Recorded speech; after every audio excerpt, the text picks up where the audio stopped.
Hi students, I am your Babaji sir. So today topic is cluster. అసలు ఈ cluster topic ఎందుకు చూస్ చేసుకున్నాను అంటే చాలామంది స్టూడెంట్స్కి ఆఫ్టర్ ఫిఫ్త్ సెమ్ తర్వాత ఏ క్లస్టర్ తీసుకోవాలనేది చాలామంది డౌట్ ఉంటుంది. మ్యాథ్స్ తీసుకోవాలా, ఫిజిక్స్ తీసుకోవాలా, కెమిస్ట్రీ తీసుకోవాలా, అదే బీజెడ్సీ వాళ్ళు అయితే బయాలజీయా, జువాలజీయా, కెమిస్ట్రీ అనేది. సో ఈ వీడియోలో మొత్తం ఈ క్లస్టర్ మీద ఐడియా వస్తుంది. సో మనం క్లస్టర్ మీద డిస్కస్ చేయాలి. పాయింట్ నెంబర్ 1, అసలు క్లస్టర్ పెట్టడానికి రీజన్ ఏంటంటే సార్, క్లస్టర్ అని పెట్టడానికి రీజన్ ఏంటంటే, సో పాయింట్ నెంబర్ 1 ఏంటంటే, ఫర్ ఎగ్జాంపుల్ మన ఇంటర్మీడియట్లో ఆల్రెడీ మనకి విత్ రెస్పెక్ట్ కెమిస్ట్రీ చూడండి. మీరు ఇంటర్మీడియట్లో +1లో కొన్ని నేర్చుకుంటారు, +2 అంటే ఇంటర్మీడియట్ ఫస్ట్ ఇయర్లో కొన్ని లెసన్ చదువుకున్నారు, +2లోనే కొన్ని లెసన్ చదువుకున్నారు. ఇప్పుడు for example first sem, second sem, third sem, fourth sem and fifth సెమ్లో కొన్ని లెసన్ చదువుకున్నారు. ఫర్ ఎగ్జాంపుల్ ఫిఫ్త్ సెమ్లో పేపర్ 5లో మనం థర్మోడైనమిక్స్ అని పెట్టాం. ఆల్రెడీ ఆ థర్మోడైనమిక్స్ టైటిల్ ఇంటర్మీడియట్లో ఆల్రెడీ మీరు వినేదే. సో కాబట్టి అది తెలిసిందే ఉంటుంది. అంటే టైటిల్ మనకు పరిచయం అవుతుంది. అందులో ఉన్న కంటెంట్లు మనం కొంచెం ఇంటర్మీడియట్ కన్నా డిగ్రీకి వచ్చేసరికి కొంచెం ఎలాబరేట్గా చెప్పుకుంటాం. అలాగే ఇన్ కేస్ మనం పీజీ జాయిన్ అయినప్పుడు పీజీలో ఉన్న కంటెంట్స్ వేరు. ఆ కంటెంట్ యొక్క ఇంట్రడక్షన్ ఎక్కడ ఉంటాయంటే క్లస్టర్లో ఉంటాయి. క్లస్టర్ పెట్టడానికి మెయిన్ రీజన్ ఏంటంటే, ఎంఎస్సీ జాయిన్ అయినప్పుడు అందులో ఉన్న టైటిల్స్ అనేవి ఇంట్రడ్యూసింగ్ టాపిక్స్ ఇందులో ఉంటాయి. ఫర్ ఎగ్జాంపుల్ అక్కడ ఎంఎస్సీలో ఆర్గానిక్ సింథసిస్ ఉంటుంది, స్పెక్ట్రోస్కోపీ ఉంటుంది, organic reaction mechanism, natural products ఉంటాయి. అవి డైరెక్ట్గా రాయకుండా ఈ క్లస్టర్లో జస్ట్ ఇంట్రడ్యూస్ చేస్తాడు. అంటే ఫర్ ఎగ్జాంపుల్ క్లస్టర్లో ఏదో క్లస్టర్ తీసుకున్నాము, క్లస్టర్ C1, C2, C3 ఉంటుంది. C1 ఆర్గానిక్ స్పెక్ట్రోస్కోపీ అంటాడు, C2 ఏమో అడ్వాన్స్డ్ ఆర్గానిక్ రియాక్షన్స్ అంటాడు, అండ్ C3 డ్రగ్స్ అంటాడు. ఇవి ఇక్కడ ఇంట్రడక్షన్. అక్కడ పీజీ లెవెల్కి వచ్చేసరికి ఏమవుతుంది సార్ అంటే, దాన్ని ఎలాబరేట్గా చదువుకోవాల్సి వస్తుంది. అది క్లస్టర్ పెట్టడానికి first reason. And then second reason ఏంటంటే సార్, మన డిగ్రీకి యొక్క పాస్ పర్సంటేజ్ పెంచడం కోసమే క్లస్టర్ అనే టాపిక్ని ఇంట్రడ్యూస్ చేశాడు. ఇంకోటి నోట్ చేసుకోవాల్సిన పాయింట్ ఏంటంటే, క్లస్టర్కి అండ్ ఎంట్రన్స్ ఎగ్జామ్కి సంబంధం లేదు. మీరు మ్యాథ్స్ క్లస్టర్ అయినా తీసుకోండి, ఫిజిక్స్ అయినా తీసుకోండి, కెమిస్ట్రీ అయినా తీసుకోండి, కంప్యూటర్ సైన్స్ అయినా తీసుకోండి, ఏ క్లస్టర్ అయినా తీసుకోండి, ఎంట్రన్స్ ఎగ్జామినేషన్ మీ సబ్జెక్టులో, మీ గ్రూప్ సబ్జెక్టులో ఏదైనా మీరు రాసుకోవచ్చు. ఓకేనా? మీరు చదువుతున్న క్లస్టర్కి ఎంట్రన్స్ ఎగ్జామ్కి సంబంధం లేదు. ఫర్ ఎగ్జాంపుల్ బీజెడ్సీ వాళ్ళు ఉన్నారు అనుకోండి సార్, క్లస్టర్ జువాలజీ తీసుకున్నాను అనుకోండి, మరి ఎంఎస్సీ కెమిస్ట్రీ రాయొచ్చు అంటే రాయొచ్చు. క్లస్టర్కి ఎంఎస్సీ ఎంట్రన్స్కి మీకు సంబంధం లేదు. అయితే ఎంఎస్సీ కెమిస్ట్రీ చేసినప్పుడు క్లస్టర్ కెమిస్ట్రీ తీసుకుంటే దాని యొక్క యూజెస్ ఉంటుంది.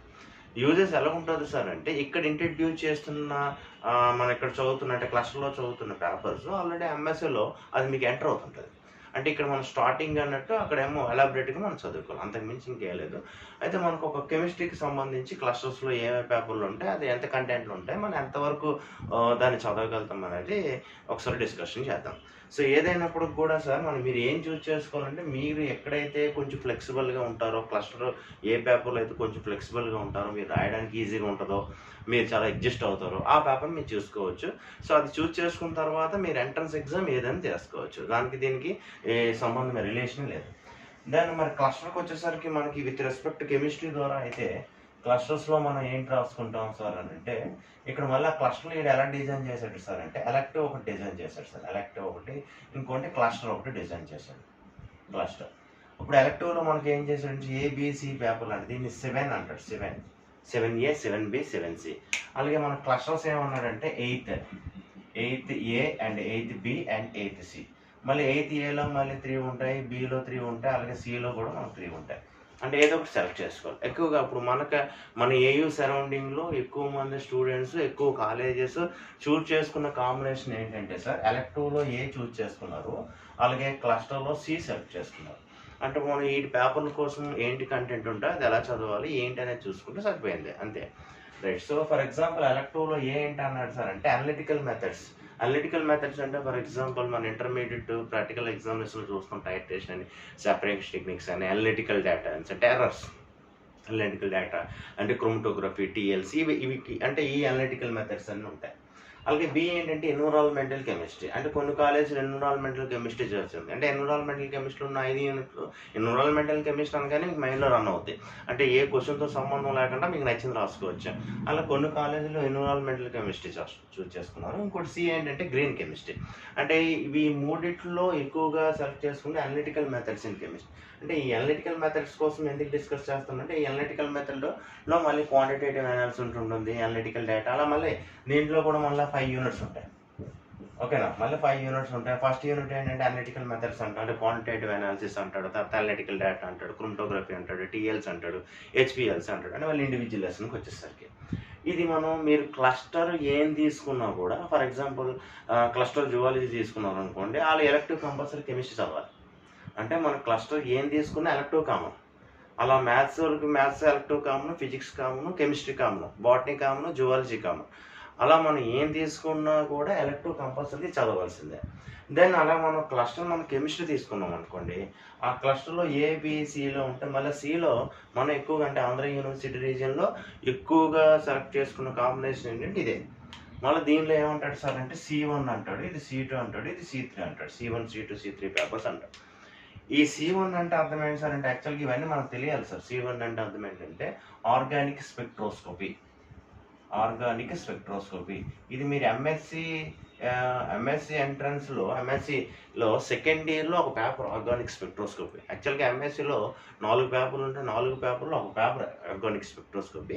ఇక్కడ జస్ట్ ఇంట్రడ్యూస్ చేసి ఉంచుతాడు అన్నమాట. ఈ ఆర్గానిక్ స్పెక్ట్రోస్కోపీలు కూడా మళ్ళీ ఎన్ని యూనిట్స్ సార్ అంటే 5 యూనిట్స్ ఉంటాయి. ఆర్గానిక్ స్పెక్ట్రోస్కోపీలో కూడా మళ్ళీ 5 యూనిట్స్ ఉంటాయి.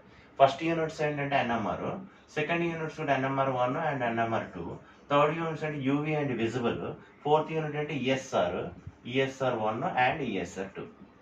ఇవి ఆల్రెడీ మనం ఎక్కడ చూసాం సార్ అంటే, మీరు క్లియర్గా అబ్జర్వ్ చేస్తే 4th సెమ్లో చదువున్నారు.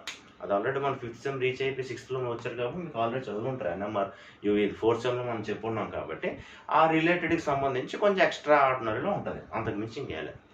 Second one C2 paper ఏంటంటే సార్ అడ్వాన్స్డ్ ఆర్గానిక్ రియాక్షన్స్. అక్కడ చూడండి, ఇక్కడ క్లియర్గా అన్నాడంటే అడ్వాన్స్డ్ ఆర్గానిక్ రియాక్షన్స్ అన్నాడు.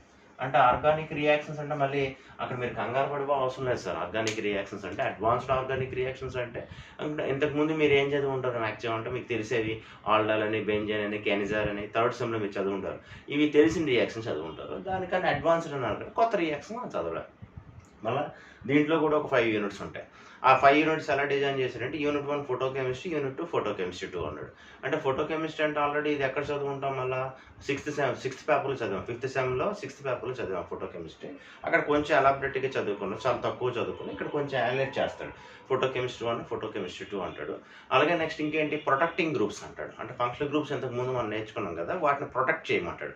అంటే ఫర్ ఎగ్జాంపుల్ ఒక రియాక్టెంట్లో 2 or more ఫంక్షనల్ గ్రూప్ ఉండేటప్పుడు మనం సెలెక్టివ్గా ఒకే ఫంక్షనల్ గ్రూప్ మనం రియాక్ట్ చేయాలంటే మిగతా ఫంక్షనల్ గ్రూప్ ఏం చేయాలని ప్రొటెక్ట్ చేయాలి. సో దాన్ని 3rd యూనిట్. అంటే ఇక్కడ మన ఆర్గానిక్ రియాక్షన్లో ఫస్ట్ యూనిట్ ఏంటంటాడంటే ఫోటోకెమిస్ట్రీ 1 అంటాడు, అండ్ సెకండ్ యూనిట్ ఏంటంటే ఫోటోకెమిస్ట్రీ 2 అంటాడు. 3rd యూనిట్ ఏంటంటే సార్ ప్రొటెక్టింగ్ గ్రూప్ అంటాడు సార్, ప్రొటెక్టింగ్ గ్రూప్. ఓకేనా. And then 4th and 5th ఏంటంటే ఇది సింథసిస్ ఆఫ్ రియాక్షన్స్, ఇది కూడా సింథసిస్. ఇది న్యూ ఆర్గానిక్ సింథసిస్ రియాక్షన్స్. అంటే న్యూ ఆర్గానిక్ రియాక్షన్స్ అంటే ఇప్పుడు వరకు మీరు వినలేని రియాక్షన్స్ ఇందులో ఉంటాయి. అగైన్ మీకు ఆల్రెడీ తెలుసు, ఏం తెలుసు అంటే రియాక్షన్స్కి సింథసిస్కి డిఫరెన్స్ ఏంటంటే, రియాక్షన్ అంటే వితౌట్ మెకానిజము, అలాగే సింథసిస్ అంటే ఇది పర్టికులర్ మెకానిజం, సెలెక్టివ్ రియాక్షన్స్. ఆ పర్టికులర్ ప్లేస్లో రియాక్షన్ చేయాలి. ఆల్రెడీ మీరు పేపర్ 5లో నేర్చుకుంటే మ్యారిచ్ రియాక్షన్, మైకల్ రియాక్షన్ ఉన్నాయి కదా, అవి వాటిని సింథసిస్ అంటామన్నమాట. సో అవి ఎక్కువగా అలాంటి రిపీటెడ్గా ఇక్కడ సింథసిస్ రియాక్షన్, ఇక్కడ న్యూ ఆర్గానిక్ సింథసిస్ నేర్చుకుంటాం. అండ్ దెన్ సెలెక్టివ్ 3 ఏంటంటే ఫార్మాసిటికల్ అండ్ మెడిసినల్ కెమిస్ట్రీ అంటాం. Pharmaceutical and medicinal chemistry. అందులో ఫస్ట్ యూనిట్ ఏముంటుంది, ఫార్మాసిటికల్ అండ్ ఫార్మాసిటికల్స్ ఉంటాయి. సెకండ్ యూనిట్ ఏముంటుంది, డ్రగ్ ఉంటుంది. 3rd యూనిట్ ఏంటుంటుంది సార్ అంటే ఫార్మోడైనమిక్స్ ఉంటుంది. అలాగే 4th యూనిట్. అలాగే 5th యూనిట్కి ఏంటంటే HIV/AIDS ఉంటుంది. అలాగే అంటే ఇక్కడ మనం ఫార్మాసిటికల్ కెమిస్ట్రీలో ఇక్కడ డ్రగ్స్ అండ్ మెడిసినల్ కెమిస్ట్రీలో ఫార్మాసిటికల్ కూడా ఏం చేస్తాం, మళ్ళీ ఇక్కడ 5 యూనిట్సే.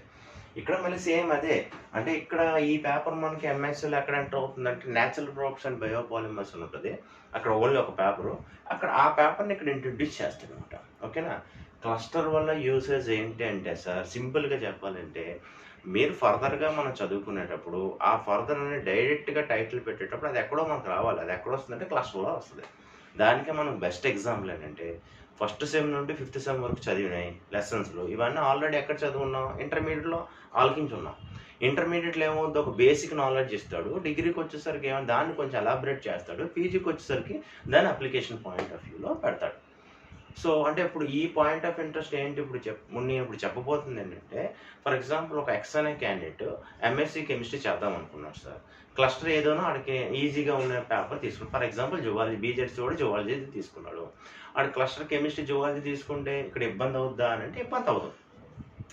ఎందుకు ఇబ్బంది అవుతుందంటే ఆల్రెడీ ఎంఎస్సి మనం జాయిన్ అయ్యాక మళ్ళీ ఇవన్నీ ఇంట్రడక్షన్ ఈ పార్ట్లన్నీ ఆడు ఇండివిజువల్గా ఇట్ సెల్ఫ్ ఆడు చదువుకోవాలి. సో కాబట్టి అసలు నో ప్రాబ్లం. మరి ఎంఎస్సి ఎంట్రన్స్ ఎగ్జామినేషన్లో మార్కులు వెయిటేజెస్ ఉన్నదా అని అంటే యాక్చువల్గా మనకి ఎంఎస్సిలో ఏఈఓడు అయితే 100 మార్క్స్ డిజైన్ చేస్తున్నాడు.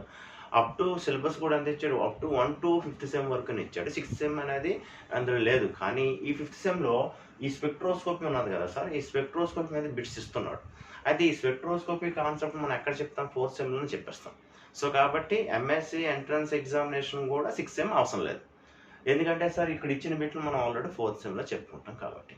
Okay right. సో అంటే ఇది మీకు క్లియర్ అయి ఉండొచ్చు. ఓకేనా. అంటే ఇప్పుడు ఇంకా మీకు క్లియరెన్స్ కావాలి అని అంటే సార్ ఏదో ఒక ఎగ్జాంపుల్ తీసుకోండి. ఫర్ ఎగ్జాంపుల్ ఎంపీసీ తీసుకున్నాడు సార్, వాడు మ్యాథ్స్ క్లస్టర్ తీసుకున్నాడు అనుకోండి. మ్యాథ్స్ క్లస్టర్ ఎందుకు తీసుకుండొచ్చు, ఫర్ ఎగ్జాంపుల్ కెమిస్ట్రీ క్లస్టర్ తీసుకుంటే ఎలక్టివ్ కెమిస్ట్రీ రాయాలి, ఫిజిక్స్ ఎలక్టివ్ రాయాలి, అలాగే కెమిస్ట్రీ ఎలక్టివ్ రాయాలి, అలాగే కెమిస్ట్రీ 3 అంటే 6 పేపర్స్ రాయాల్సిందే. అదే మ్యాథ్స్ తీసుకున్నాడు అనుకోండి, మ్యాథ్స్ ఎలక్టివ్ రాయాలా, ఫిజిక్స్ ఎలక్టివ్ రాయాలా, కెమిస్ట్రీ ఎలక్టివ్ రాయాలా, అండ్ మ్యాథ్స్ క్లస్టర్లో ఒకటి ప్రాజెక్ట్ వర్క్ అంటే 2 పేపర్లు రాస్తే సరిపోతుంది. అలా కొంతమంది చూస్తారు. అలాగే కంప్యూటర్ సైన్స్లో కూడా group subject elective common, and computer సైన్స్లో మళ్ళీ క్లస్టర్లో మళ్ళీ 3 పేపర్లో ఒక పేపర్ ప్రాజెక్ట్ వర్క్ ఉంటుంది, ఇంకో 2 పేపర్లు రాస్తే సరిపోతుంది. ఆ విధంగా కూడా మీరు చూస్ చేసుకోవచ్చు. అంటే ఏదైనప్పుడు కూడా 6th sem at a time మీరు ఏదైతే రాసి పాస్ అవ్వగలుగుతారో దాన్ని మీరు తీసుకుంటే సరిపోతుంది. అండ్ ఎంఎస్సికి ఈ క్లస్టర్కి సంబంధం లేదు. క్లస్టర్ ఎందుకు పెట్టాడు అని అంటే ఆల్రెడీ మీకు చెప్పున్నాను ఎందుకు పెట్టుంటాడు అని అంటే, పాయింట్ నెంబర్ 1 మీకు ఎంఎస్సి ఇంట్రడక్షన్ ఇక్కడ దొరుకుతుంది. పాయింట్ నెంబర్ 2 మీకు పాస్ పర్సంటేజ్ పెంచడం కోసం, అంతకు మించి ఇంకేం లేదు. ఓకేనా రైట్. సో మీకు అర్థమైంది అనుకుంటాను. ఒకవేళ అర్థమైతే మన కామెంట్ బాక్స్లో కామెంట్ చేయండి. సో నేను మీకు ఎక్స్ప్లెనేషన్ చేయడానికి ట్రై చేస్తాను. Okay, thank you. Yours Babaji.